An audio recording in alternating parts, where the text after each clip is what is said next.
Hello and welcome to this instalment of the Rethinking Anatomy series. Today we're going to be looking at the QL muscle. Now the reason why the QL muscle is so important is because when people have lower back pain, they might always say, oh, my QL feels very tight or there's an issue with it. But now the thing with QL quote unquote dysfunction is that if the pelvis has an asymmetry, so one hip higher or one hip further forward, it's quite a powerful muscle for us to have an impact on in order to change and get the dynamics of the pelvis moving better.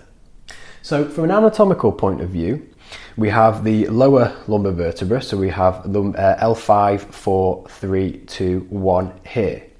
Then we have the 12th rib, which is just floating here, coming off like so. The QL, from an attachment point of view, it attaches on the posterior surface of the iliac crest here, and it goes into the transverse processes L1, L2, L3, L4, and also the 12th rib. So it fans out like this and goes in that direction. So if they were to typically say in anatomy textbooks, contract the QL, it would mean side bending motion. But when we're walking or running, the side bending motion isn't something that will occur because if we were to bend to one side, gravity would do the work for us. So we have to think, when would the QL need to contract in order to resist gravity? So bearing in mind that gravity is going to be pulling things down in this direction, for the QL to contract or need tensegrity or to tense up, we would actually reverse the typical attachment sites, because this is usually seen as the origin, this is usually seen as the insertion. But what's actually happening is that when our foot is off the floor, so say the right leg is off the floor, the QL needs to resist gravity to pick this hip up.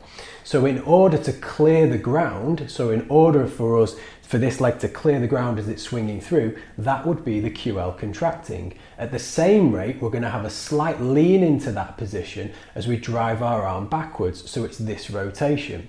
So if I wanted to contract that muscle, I would go like this. So if we want the muscle to contract, we need the opposing leg to be on the floor and bring this part of the portion through like so. However, if it's an issue where it doesn't know how to eccentrically load, so the QL is very tight, we do the opposite. So if I want to get my right QL to get eccentric, so be able to lengthen to improve the dynamics of the hip, I want to load my right side and inhibit it by swinging my left side forward and bringing my hip up on the left. So that contraction of the left QL, bearing in mind everything else is stable in space, is going to create an eccentric contraction of the right QL. And this is really important for program design or quote unquote dysfunctional pelvic mechanics, because if we either try and stretch the muscle or strengthen it, we need to make sure that we're having the effect we're having on one side is getting the desired effect on the reciprocal side. So one thing to factor in with the QL is if the muscle is going from here, so it's going from the lumbar spine and the rib cage is going onto this posterior iliac crest, is that if it's in a tensile, so if it's tensile and really tight, is that because you're managing the rib cage and the rib cage is rotated away? Because if the 12th rib is getting further away from the posterior iliac crest, that's going to tense the muscle. Likewise, if the opposing side is tensed, it's going to shorten the muscle. So bearing in mind that even though we think this muscle just side bends the trunk typically, we have to look at the rib cage's position in relation to the pelvis and factor that in terms of our setup and the way we position the client if we want to reduce tone or increase tone in this muscle. So we'll look at an exercise which does that quite nicely.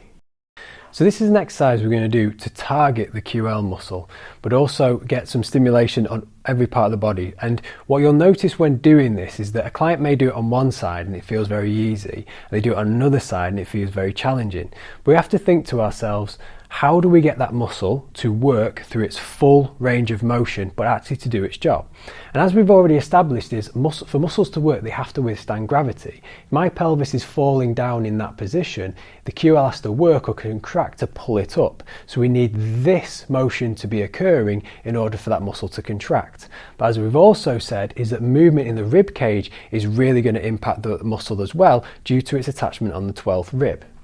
So an exercise you can do is, we'll start unloaded to begin with, is you're just going to get someone to step on a box like this, and the arm's going to be in the air. Now, the arm being in the air is so they can promote a little bit of a side bend, which is going to be stretching the QL on this side. So I'm now working on this right hand side QL muscle. Now what I'm going to do is I'm going to step up and I'm going to bring my knee up and bring my arm down in that motion. So this is side bending. So this is going to be a contracted position. So now I've contracted it. I'm having to work my QL by hiking this hip up, and I'm side bending into it, which is going to shorten. So shorten QL on the right, lengthen left. Then it's going to be lengthen QL on the right, shorten left. But this side is not working because gravity is taking me in this direction. So the stance leg is not getting a stimulus. This one is just getting knee-centric loading. So it would be bring the arm down, knee goes up, arm up like so. So this is the full position. Now, the reason why you'd load this or want to load it is because getting some element of torso rotation and pressure and compression on the system is going to build strength, but I need to overcome forces. So in other words, just stabilize through your midsection. So you can get a dumbbell. I've got a 5 kilo one here. I'm going to start off in a press position at the top, and I'm actually going to lower it as my knee comes up. So I'm up like so. I'm going to bring my knee up, drop down and press like so. And what you can do with your client is get them to explore just different positions with the foot and how this impacts things. So in other words, if they rotate to the side like so, so just getting a little bit more rotation in the rib cage, it's going to help them with how the rib cage moves over that spine, over the pelvis, whilst the QL is working in different planes of motion. Now, it's really key to get them to do both sides, because it's very common that you'll find asymmetries on this, not just in terms of strength, but also with coordination. So if one side doesn't know how to eccentrically load, it may be difficult to get into that lengthened position, and vice versa with the concentric. So I'm going to go up to here like so, like this. I'm going to bring up into that position and load like here, and just continue. So it's press, drop down, bring the arm up, and bring the arm down like so. Now, it's very common when doing this that your shoulder muscle starts to fatigue quite a lot, which is why you'd want to go light. But doing so, you can get a really good shoulder stimulus as well, due to the fact there's so much dynamic movement going on in the rib cage. So scapular function comes back. So just to reiterate and summarize, is that if you feel like someone has a tight QL and there's an issue there, think about when it has to resist gravity and what it does when walking, which is picking up the hip and helping us side bend into that motion.